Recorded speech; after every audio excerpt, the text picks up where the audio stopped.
昨天呢，这个对岸公布了制裁8间台湾的公司，结果呢，这里面很多的军工产业，听听我们国防部怎么回应。国防部的回应说：好啊，反而符合我们的去红供应链政策。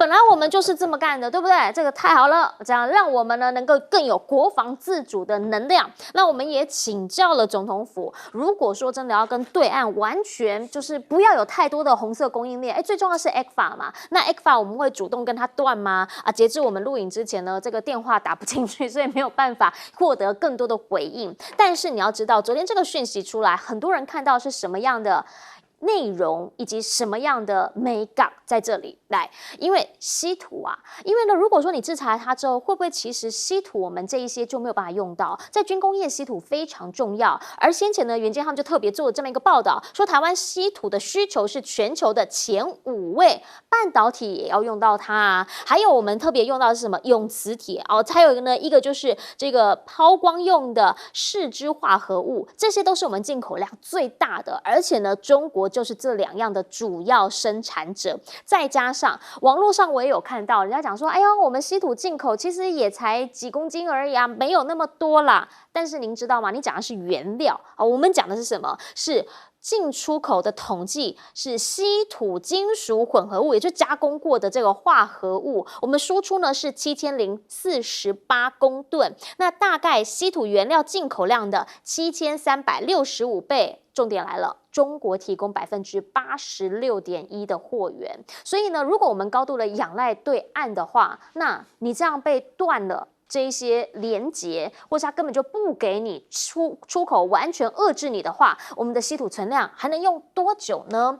更不用说川普现在呢说要跟中国好好谈稀土之外，他在所有的原物料一个一个慢慢限缩，先前是钢跟铝，现在是说铜，他也要限缩了，要对铜来征收50%的关税。他们自己内部的专家直接讲，这冲击到的一样嘛，半导体呀、电动车啊，甚至还有建筑业都有可能会因为这样而受害，也会有可能引发通膨。那所引发的效应就是，既然你要进，每次只要他讲到了什么，那一样物资就会马上飙升进口量。现在呢，50万吨的铜急着要进美国，那到不到本土怎么办？没关系啦，波多黎各美国的啦，夏威夷美国的啦，在进的赶快先运到，反正运到美国境内就对了。美国的港口这边也警告川普，如果说呢，你要对于这个龙门吊，也就是所谓的岸桥式起重机，完全的来加税。那你要知道，80%那个叫做中国制，你自己要能够造得出来，你得要10年。那如果说你只要买起重机就要加税的话，那就是等于你自己要付这么多的税，是完全加在你自己身上。所以这一些你到底有没有考虑到？你在讲要加关税的同时，有没有考虑到害到的是自己人呢？因为呢，现在它的加关税已经加出了一点点兴趣来了吗？第一次看到50%的关税是谁？昨天寄出的信给巴西，为什么巴西会可以克50%？你会问说，哎呦，那是因为跟金砖有关吗？不哦，那个是另外算的哦，哈。因为呢，他现在川普讲，你是因为这个前总统波索纳洛，你们对他起诉了。那波索纳洛呢，在巴西最有名的就是他仿效川普的政治风格，甚至有人说他是巴西版的川普。因为这个原因，所以给他加到50%。那当然，鲁拉就会很生气啊。鲁拉直接呛说呢，不管我们的股汇是重挫怎么样，反正我们不接受任何指点，任何单方面的调涨都会根据我们的经济互惠法回应。那是要硬杠到底吗？另一个跟金砖国家有关的是印度。好，现在川普对印度也发出了这些金砖警告，说要为贸易协议呢添加了一些新的变数，因为只要你是金砖，甚至你可能抗美元的话，你都会面临10%的额外关税嘛。可是不是只有这一些人而已哦，还包括了昨天东协他们在开外长会议。东协的马来西亚今年呢是轮值国，安华首相就直接的讲说呢，关税就是用来孤立其他国家的。那这一些呢，基本上以前叫做促进成长，现在呢，这个全球贸易已经变成了一种施压，变成了一种孤立，还有一种遏制。而且你不知道原因是什么？如果你理得出头绪，那还叫有逻辑。但是现在纽时直接告诉你了，川普之下的贸易协议，反正就叫做川普说了算。川普说什么就是什么啊！你要有什么理由或者是原因？像巴西，你觉得这样的原因你可以接受吗？回过头就想请教一下亮哥，您怎么样来看？这个是昨天呢在对岸公告制裁8间台厂，而这里面重要就是军工产业，但国防部反而暗赞，那个叫做过坟墓吹口哨壮胆啊！中国大陆通过的是军民两用全部禁止出口、你那8家公司都没有从大陆，现在讲的是直接或间接、因为中国大陆所谓禁止出口，是包括间接受益、你以为人家查不到KYC 吗？所以我说这个叫吹哨子壮胆啊，那就看这8家公司库存有多少嘛。事实上蔡英文去经纬航太巡视过啊，那个嘉义的无人机。那个时候，那个才几年前，大概就前年嘛，前年2023，结果经纬航太展出了无人机，有大疆的零组件，所以我跟你讲，不要讲大话了，远见杂志那一期拿去看一看啊，去了解一下这8家公司有没有直接或间接得到中国大陆的稀土，还有其他的零组件啊，大概就是这样嘛。因为我觉得我们更要担心的是什么？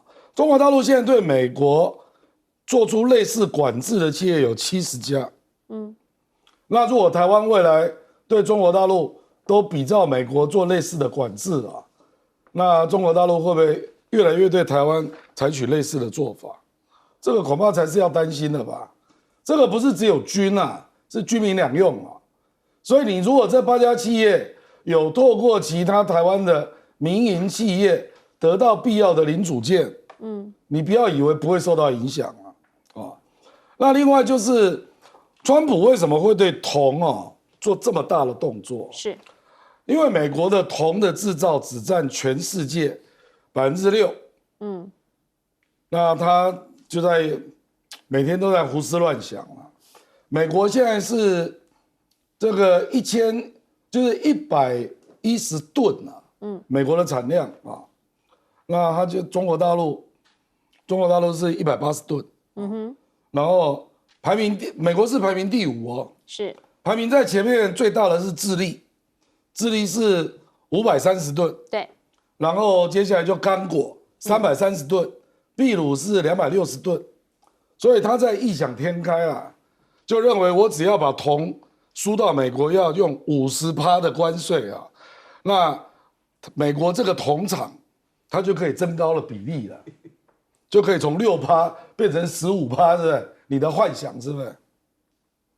我跟你讲，美国需要铜的公司啊，那个哀鸿遍野，看你那个本土的那个铜厂，到时候能不能供应啊？这个没有办法，就国家出了这样的一个领导人啊，你有什么办法啊？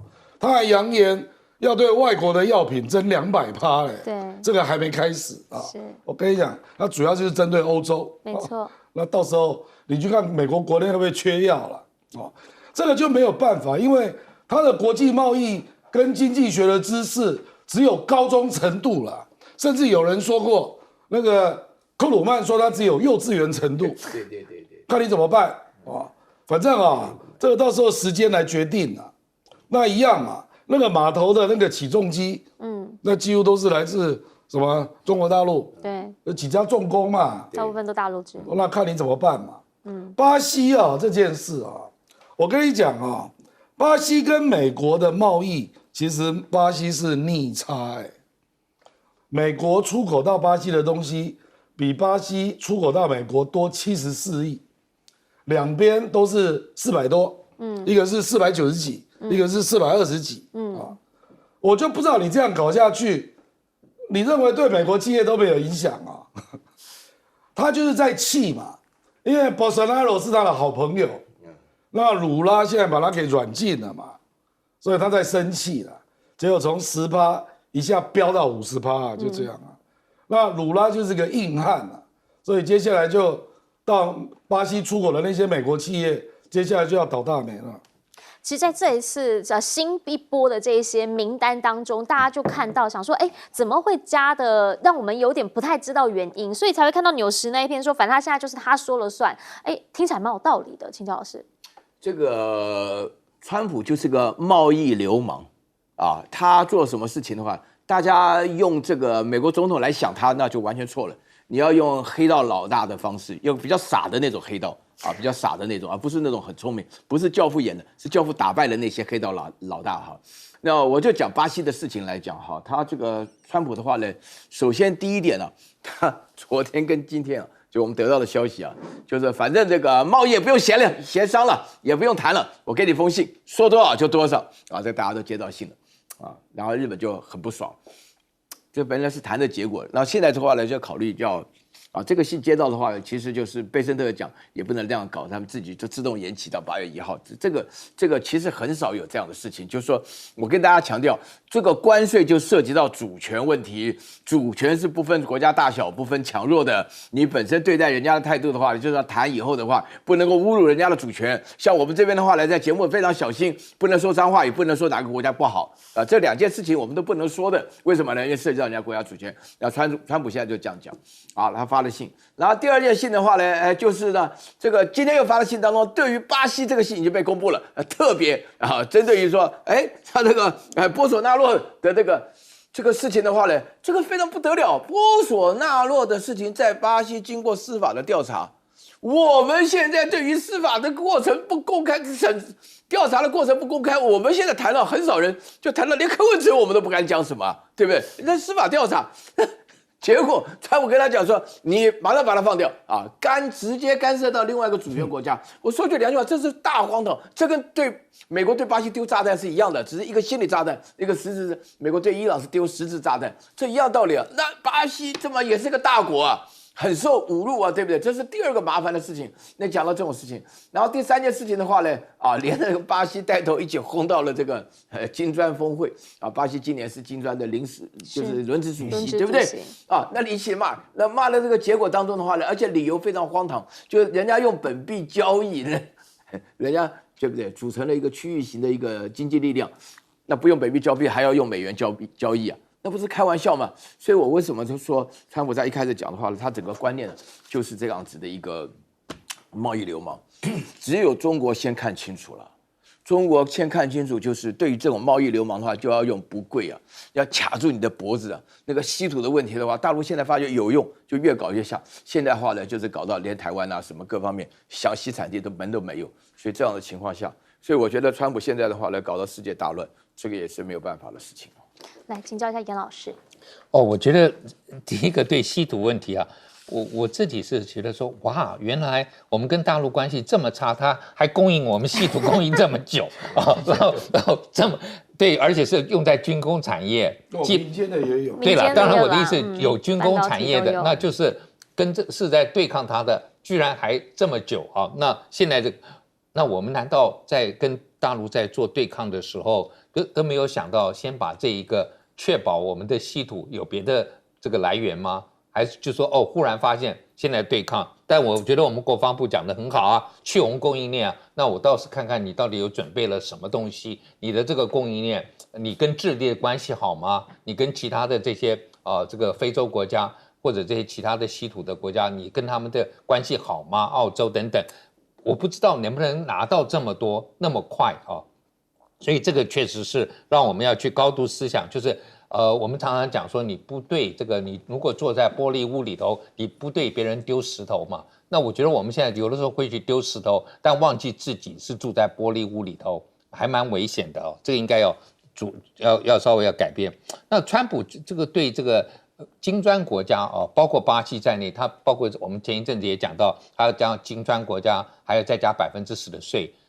我必须要说，金砖国家的成立不是像前苏联搞的什么华沙集团，或者东欧的一个这个经济这个这个共同体来对抗这个欧盟的、北约的等等。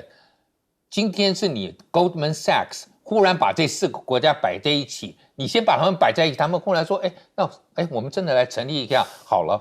变成是这样，是你们美国的这个企业啊，把他们送作堆的嘛？那他们忽然发现，哦，原来我们这4个可以先开始，后来加了南非，那现在越加越多，现在10国了。所以你今天川普不是说人家是针对你，是你上台之前就已经成立的，你忽然觉得说你要划分掉，你划分掉其实对你没什么好处。譬如说你今天已经跟印度、跟俄罗斯、跟中国是一个非常强烈的竞争关系，但是你今天要一刀切。如果说每一个金砖国家都10%的关税，再额外10%，那印度也要吗？你不是要争取印度吗？所以我觉得川普这个，刚才我们讲了，他可能经济学这个有问题，我觉得他的政治学也有问题，他常常会把自己可能成为自己朋友的送去别人的地方，当做自己变成一个敌人。所以这个川普在创造唯一的我看得出来，就是说他变成是说。美国有很多敌人，今天美国我是川普，我是总统，我能够带领美国人来对抗这些。那 Bolsonaro 这样的一个，还冲去人家人群当中说没有问题，没有 COVID 的问题的，这种完全是民粹。我觉得川普就是可能很喜欢民粹的领导人啊。那可是这种领导人确实带给巴西还蛮大的麻烦的。那今天你川普没什么理由去干涉。鲁拉绝对不是吃素，他经过多少次选举之前就已经没选上，然后终于选上了，选上以后下台了以后，然后还被这个司法这个迫害，然后再出来选上，所以他今天这个地位，我觉得不是那么容易撼动的啦。但其实要跟川普当朋友，有些人会怕怕的，特别是川普邀请你过去的时候，有的时候可能要思考一下啊。现在呢，在美国他们在办什么？在办非洲峰会，结果呢，大家坐在同一个桌上一起吃饭的时候，有趣来了，听听川普说什么。Well, thank you. And such good English, such beautiful. Where did you learn to speak so beautifully? Where were you educated? Where? Yes, sir. In Liberia. Yes, sir. Well, that's very interesting. It's beautiful English. Sure. I have people at this table can't speak nearly as well. 大家想说到底发生什么事情？来，就是呢，在非洲峰会，大家一起吃午餐啊。这一次我跟你讲，他还不喜欢的，他不让他来喜欢的才让他来。然后让他来呢，这个Liberia的总统呢就跟他讲啊，谢谢你先前呢又来我们这边做投资啊，等等等啊。讲完之后呢，他万万想不到。川普回应他的是：“哎呀，你英文真好你讲的好漂亮哦！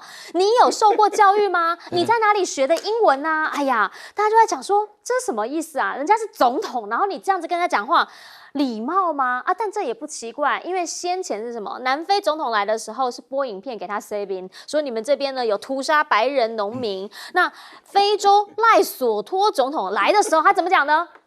没听过这个国家，大家就想说，你邀请他来，你没听过，甚或啦。这个泽伦斯基去的时候，直接呛他，你不知感恩。那个画面我们到现在都还记得。马克宏访美的时候呢，则是坐在边边角角。马克宏法国总统马克宏他说 G7 通话他站在这边，电脑在这里他坐在这个边边角角前一任是什么？塞尔维亚其实，在他们国内，吴契奇也是一个蛮一言九鼎的吧，也是蛮厉害的角色吧。但是呢，他竟然就这样给他坐在对面，然后做了一个好小的椅子，这样子的画面大家都还记得，所以大家就在问。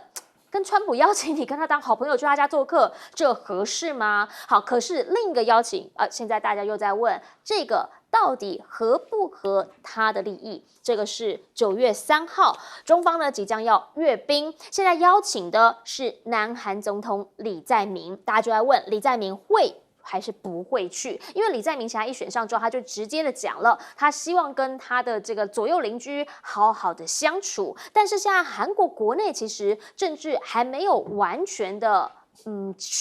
解决这个纷争，因为看到他们的前总统尹锡悦时隔124天之后又再一次的被捕了。好，这一次的主要原因是因为呢，他们认为他有湮灭证据的问题，所以呢又再次的将他逮捕，然后来进行这个高强度的羁押调查。那另一件事情呢，则是他的邻国日本。日本现在其实也希望跟中方有一些更多的互动机会，包括了在东协会议上头。东协外长会议呢，这个日本的外相还有王毅通通都到了，所以呢，他们就特别场外见了一个面。那日外相的讲法就是，我们能不能谈一谈有关于日本的牛肉还有水产重新输入大陆这么样一件事情？见面的谈，当然有来就会有往，但是对于美中来说，下一次要谈可能时间点在8月初，那谁会去谈？他们的商务部长罗特尼克就讲了，是不是有可能他有机会先去访问北京？这川普讲出来的，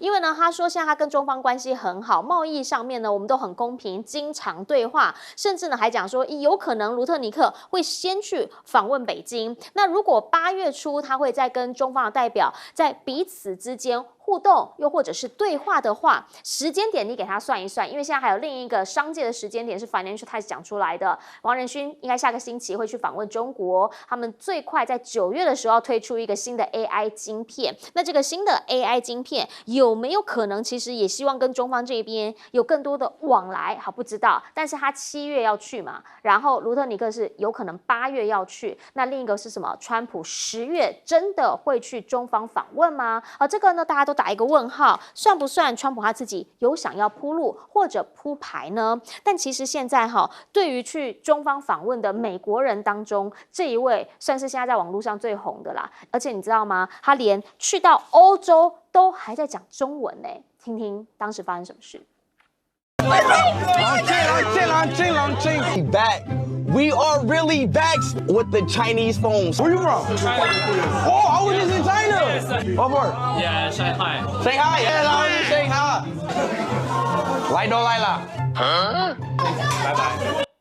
好，他的直播是在克罗埃西亚，但我想都没想到，怎么去了克罗埃西亚竟然还在讲中文。贾刚哥去了一趟中国之后，好像感觉真的他有很多的中国粉丝，甚至呢他还跟人家讲说你去哪里啊等等，这一些大家现在也都在网络上面有些讨论了。但是对于网络上面今天国际新闻里面，大家讨论最多的是，亮哥，我真的没有看过总统问另一国的总统说，你英文讲那么好，你有没有受过教育啊？你去哪里学英文的啊？更不可思议的是，赖比瑞亚这个国家当年就是美国黑人回去创的，所以他的母语就是英文。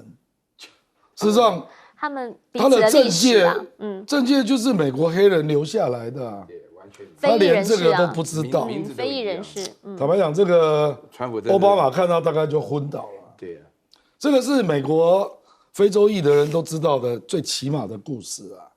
这个我们比较政治也常常用这个例子来说，他的所有的制度都是三权分立、总统制，结果国家搞得一团糟，你就知道人还是最重要的，不是制度。不然赖比瑞亚的制度跟美国是一模一样，国旗也很像哦，结果搞成这个样子，完全一样。对，国旗也很像啊，因为事实上就是美国回去的嘛，美国一颗心嘛，所以你就知道人啊，政治文化还是最重要的啦，不是制度了。这个我觉得韩国可能会考虑了，就是93他不会纯去阅兵啊，一定会去思考有没有办法跟习近平做高峰会，那能够有什么样的经济上的进展。不然去意义不大啦。不然以李在明的角色，他跟尹锡悦是不一样的，是他是比较有机会跟中国希望有一些可以开放啊。这个尹锡悦到了后期，这个问题其实蛮严重的。那韩国就是要争取服务业的开放嘛，是，因为他跟中国有 FTA， 你不要忘了。那他希望 FTA 能够进到2.0嘛，就能够纳入更多服务业。我觉得这个是有可能的，因为以中国大陆目前如果跟美国不是很顺啊，他大概就会觉得跟日本、韩国要做一点处理了。那至于这个鲁特尼克啊，据我了解，8月去是先要就芬太尼的周边问题谈清楚了。因为芬太尼美国因为这样加了2次10%嘛，20%。那中国大陆也对个别的项目课了税嘛，这次就是要处理芬太尼，以及做衍生的一些税了。这个问题啊，我认为这个问题不难处理啊。可是为什么黄仁勋要去啊？因为中国大陆这个我们所讲的中美的大的贸易协议啊，稀土中国大陆的审批是不可能完全比照欧洲啦，除非你 GPU 你要放一点给我啦。所以我觉得黄仁勋真的不辞辛苦了，为了这个每年的50亿美元的订单去了好多次了。那这一次再努力一次，这样。毕竟他也一直跟川普政府喊话，我一年赚如果有50亿的话，你也有税收啊，你为什么不收呢？到底美中之间怎么看？来，等等广告回来，我们继续来说。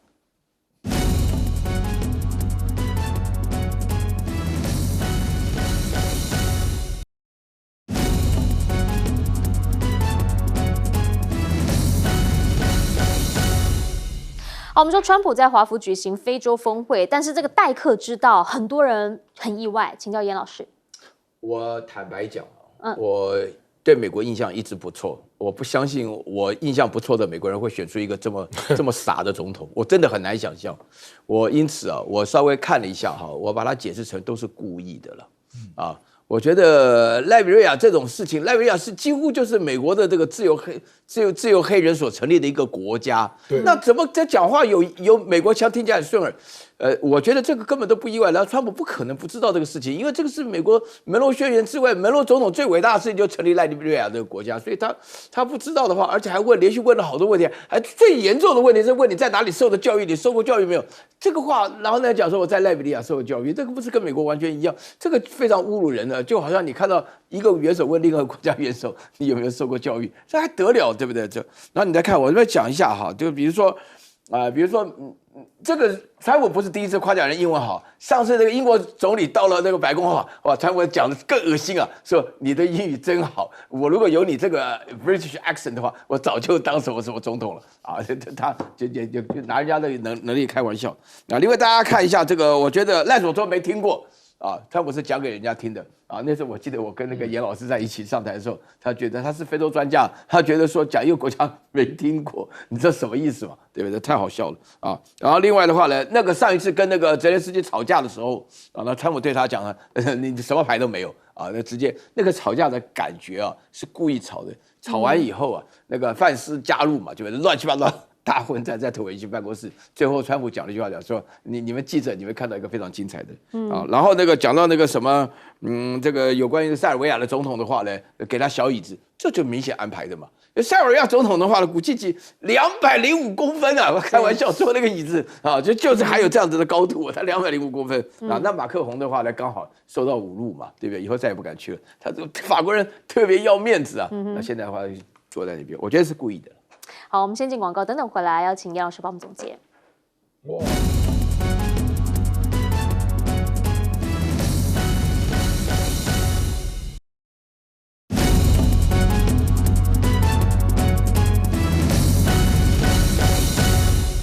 节目最后请严老师帮我们总结。我觉得美国一直希望能够跟中国在非洲有一些竞逐嘛，因为他已经落后很多。可是每一次我看到川普的讲话或各种的动作，就越来落后越多了就他今天挑这5个国家，基本上我看了一个唯一有一个共同点，就是他们都是不是没有一个是内陆国家，只有这样的一个相同点从这个中部到西部，那基本上这些国家也都不是大国。你今天如果真的要对美国要扩张贸易比较大的奈及利亚啦、南非啦，它已经被跟南非搞翻了嘛。那然后你说，譬如说肯亚或者阿尔及利亚这些比较真的是有潜力，安哥拉，你挑的国家没有一个国家人口超过2000万的，都是几百万的。那我觉得这个你到底想做什么，我实在搞不清楚。而且他今天挑的就是赖比瑞亚，你无知真的是让赖比瑞亚人他们认为他们是小美国人，你知道。然后今天被你这样的羞辱我觉得对整个非洲人来讲，连赖比瑞亚跟美国这种历史渊源都会被羞辱，难怪他们非洲人会被认为说是茅坑是粪坑或者是说茅屋等等。那塞内加尔的总统，我觉得这次去是最棒的一个，他是最年轻当选的，然后呢，他是直接从拘留所赢得总统大选进入总统府。他讲的最棒的话是说，请你们所有的官员不要放我的照片，川普最爱放他的照片。他说放改换你这孩子在你的办公室放你孩子的照片。当你做一个决策想要贪腐的时候，你看看你的孩子。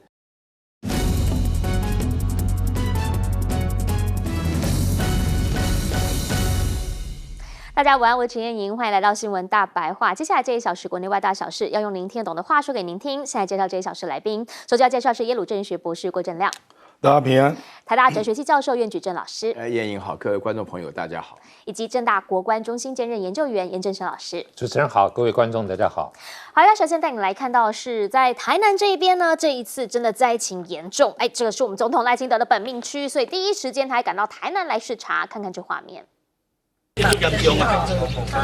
变成好来这波吧，来这波吧，这要不行吧？我那个经由中央先搞回修吧，因为他加工厂先搞回修吧，这样稳都被干谁吧？他还没有那个找到哈，就是他的将军，但他都被谁吧？查到，你就行了，这马不好了，这马不刚刚来给他的新冠将军的安排。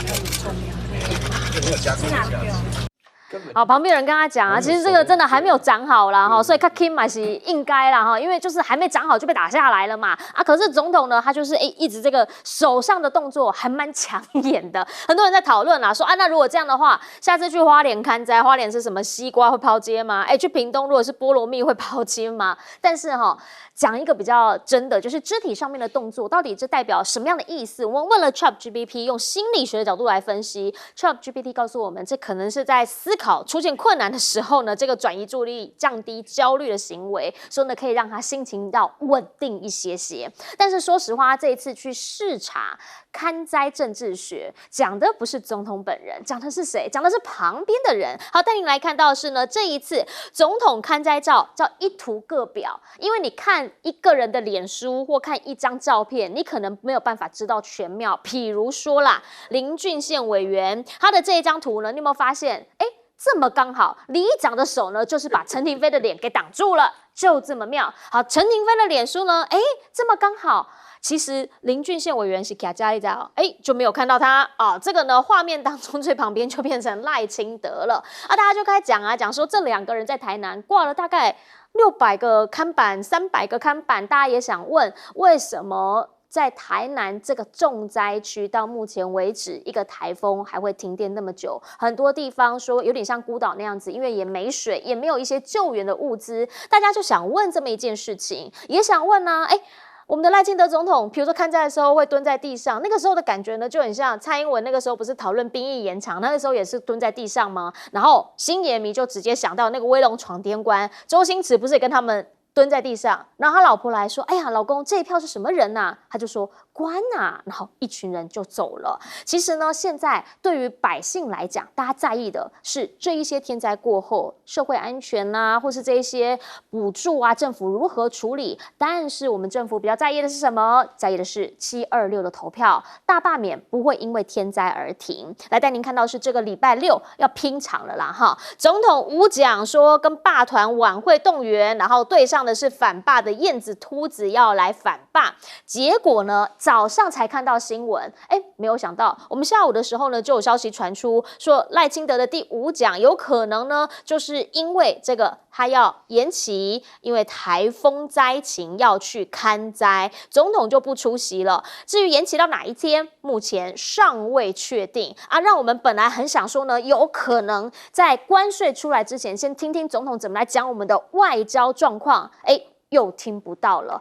在这个时间点上，其实啦，罢免还是台湾这边执政党的主旋律。那反罢的这一边呢，当天是要做什么？要做一个大的串联活动，在中部这一边拼一个再爱我一次的这个造势晚会。但是呢，到目前为止，大家也想问，确实灾情严重，那总统去勘灾，好可以理解。但另一个是他那个讲到底会不会讲下去？因为在台南呢，他的本命区这边说戴天府的牌楼倒塌，那有地方上面的这个命理师呢讲说这个叫王爷慈悲啦哈，原因是因为他认为今年戴天府呢，他们有抽出了下签的国运签，那个时候就有特别提到说好像屋漏会偏逢连夜雨，那他就想说这个有没有可能是化解更大的灾难？好，地方上面的民间习俗，他们有这样子的一个想法，但是呢，也有解签师是怎么讲的？解签师的讲法是说呢，那个时候有特别提到说呢，时绝阵就是那个国运签，调侃他说呢，再往下走，后面呢是绝龙岭了。那个国运签的时绝阵跟赖清德的时讲会不会有一种相呼应？这个是解签师粉专他的一个解释，还有这样子的一些说法。但是对于目前来说，这个罢免之外，今天开始进行的是万安演习啊，是汉光演习。汉光演习呢，在今天上演的算是主战场了，因为全联在这一次也加入了演习。我们来看看当时画面。想要上去楼上卖场那边比较舒服啦。我们是害怕爆炸的冲击波产生的玻璃碎片，直接伤害到各位。不舒服，快不能呼吸了。小姐放松 ，OK。现场有民众昏倒，请求紧急支援。实在是太离谱了，昨天玩一次，今天再玩一次，不能被关在里面。我家里有病人。我也关在里面。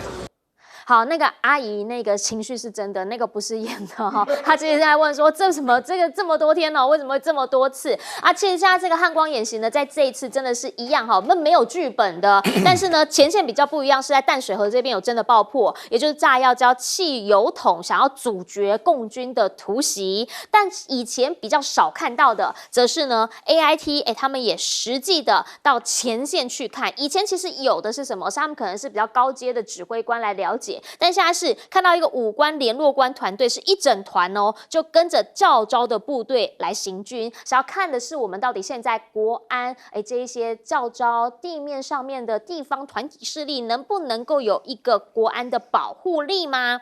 赖清德今天也到了前线去，但是他穿着防弹衣。被网友说不太合格飞去美国不用穿，甚至还酸他说这个油水很好，肚子这么大啊，这些呢网友上面的评论，当然自己保卫自己要努力，这很重要。但我们更想问的是，线下还有很多更重要的事情，总统有没有好好说？比如说到了前线去勘灾的时候，他到底有没有了解一下，到底现在灾民间发生什么事情？还是说这一张图，其实呢这个照片才是更重要？不啦，因为赖清德当过6年多的台南市长，是他对这种灾情他不是没碰过啦。我觉得重点不是他有没有能力勘灾啦，而是他知不知道啦，有没有听到，有没有在第一时间就知道啦。我觉得可能比较大的问题是资讯落差啦。就是说国安日报会不会不敢写，你的幕僚会不会不敢告诉你，或者是在地的立委跟你联络不上，我觉得这个才是重要的问题啦。不然我难以想象台南可以超过100个小时还停电。他如果知道，我才不相信他不去处理嘞。怎么可能搞到这样？这个100小时停电有4万多户你看多少天了？你自己去算嘛，已经超过4天了台南那么热，4天没电，你怎么弄啊？所以我认为他现在的问题是，就是资讯的落差，还有这个螺丝松的那个组织动员的落差啦。那为什么会这样？那当然要去问你们的人都在忙什么啊？忙着动员啊，绕境啊，干嘛啊？造势去了，对不对？所以我刚刚才会讲说，我以前认识的柯建铭不是这种水平啊。现在怎么水平变成这样？每天都在讲反中共，除了这个之外，所有的具体问题都不见了。如果一个国家可以这样治理，那你民进党就完全变成一个反中的政党嘛，你完全没有治理能力嘛，不就变成这样吗？那汉光演习也是啦，我跟你讲，那个军人啊，要做那个新的设备的使用，这个无可厚非啦。比如说，据我了解，这个海马斯多管火箭这次是要真的实弹那 M1A2T 也要出来，那你说要拦截那个气垫船做实质的爆炸，这个大家都没有意见啦。是，重点是那个所谓的社会韧性那一块啦。你要演给美国人看啊！最真实的问题就是，如果真的有城镇战，不会断电断网吗？我跟你讲，100%断电断网，你敢这样演吗？第二，你要疏散在地人口，你去看乌克兰，你去看伊拉克打城镇战，第一个动作就是疏散当地的居民，避免居民混合，到时候死伤更大。不然你就会被人家怀疑啊！你是不是要搞人肉盾牌啊？因为反正你也打不赢啊，就用人肉盾牌让解放军不敢打，是不是？难道你是要这样打吗？这会被人家质疑嘛？可是我们台湾的问题就在于，比如说林口，我去查，林口的人口12万，淡水的人口20万，你怎么疏散啊？乌克兰那个一个城马利乌波尔只有6万人呢，它那么大的一个领土，所以人家都是做了人口疏散。我讲白了啦，连那个全联那都是假的啦。到时候全联的店员敢留在那里啊？你不会被炸啊？食物补给点还会在？这都是演假的嘛。我跟你讲，到时候城镇战争的来啊，绝对不是这种状况，一定是断电断网，甚至还断水。那当地的老百姓大部分都疏散了啦。问题是林口跟淡水你怎么做疏散嘛？你督军林非凡督军有屁用啊？你根本就脱离真实的城镇战的现场嘛。城镇战不是这样打的啦。我觉得其他的部分还有一定的真实感，比如说守护那个要塞啊，守护重点的设备，那个本来就是海岸守备旅要做的事啊。然后前线军队的一些使用真实的武器，那个都可以接受。城镇战就少来了啦。我讲白了，这个是美国要求的啦。美国就是要求你用人肉盾牌去对抗解放军嘛，不然你这个战争能够拖多久？讲白了就是这样嘛。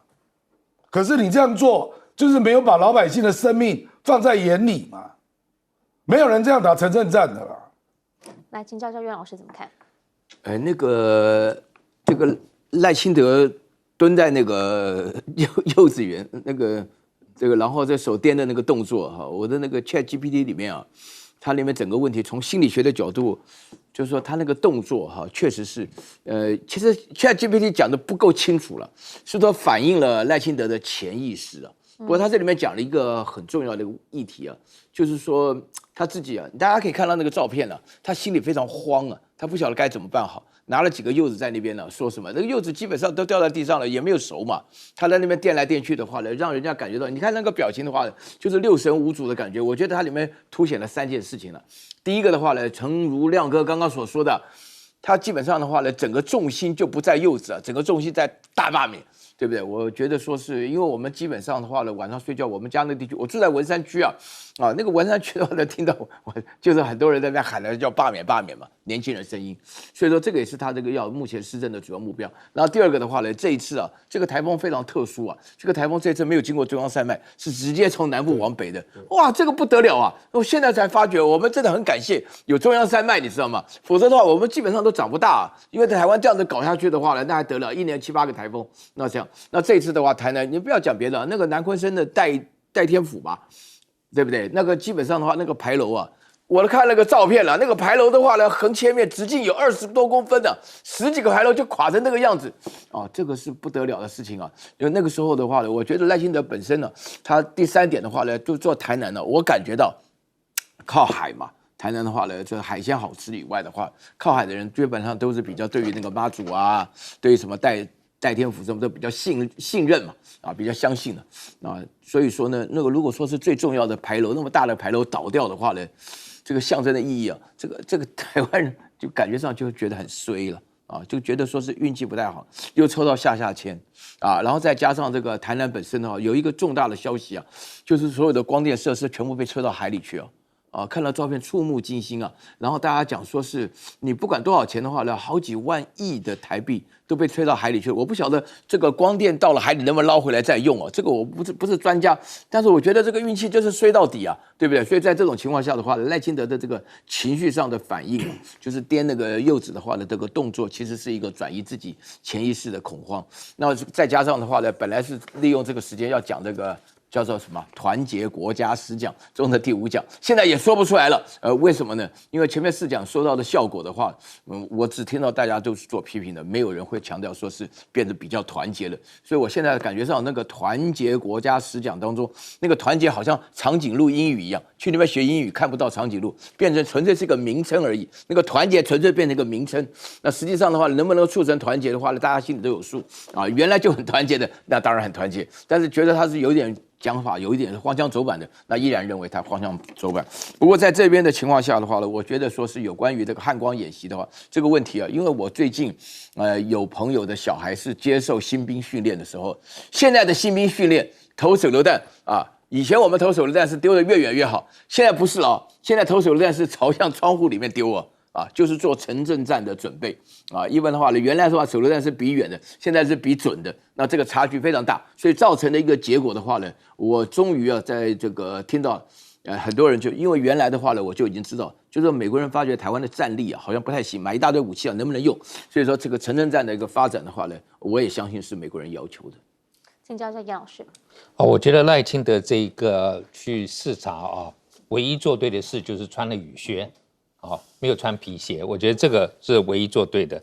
那当然，我觉得每一个政治人物，包括这个林俊宪也好，包括陈亭妃，大家都在博画面嘛，就是画面是最重要Politics is optics， 就是你那个出现的画面，你有没有在关心议题？但是我觉得今天大家要问的不是只有农民的议题你谈谈这个光电，你们到底要怎么处理？这么多的问题，我觉得这一次台风吹出来很多的问题，包括我们的农业这个补助是不是都是能够针对受害户？我们现在就看到云林那边在抗议了一样就是你怎么样做到让大家觉得你真的是悲天悯人，是关心一般的老百姓。那同样，你今天有这个光电的问题，这些电板到底会不会污染？你也要找专家讲出来，到底损失是多少？我们还要不要继续再做？我觉得这些都是他应该针对这一次台风做一个检讨吧。我觉得你这个团结10奖应该讲这个了我觉得这个题目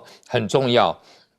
那我看到戴天府的牌我就想到就说哇，戴天府每一次搞这个签一大堆中国历史，难怪大家看不懂，要去中就是我们的这个民间信仰里头这么多的这些这个签都是用诗的方式呈现出来，可是里头很多历史故事，对不起，现在一般老百姓大概没有解签人，我们还有的时候还真的追不到。哇，这个原来是在商周的时候在打仗用的。所以如果今天真的是完全去掉这个去中，把中国的一些元素拿掉，我觉得我们未来台湾可能民间信仰也都会被慢慢被去除掉。因为你这些民间信仰很多的故事，很多的基础，甚至很多的解读，都是来自于你这个过去中国的历史，那你该怎么样去处理这一块？我觉得民进党要去想一想，你很多的群众是在公庙在这一边的，那如果你现在把公庙这个中国元素给拿掉的，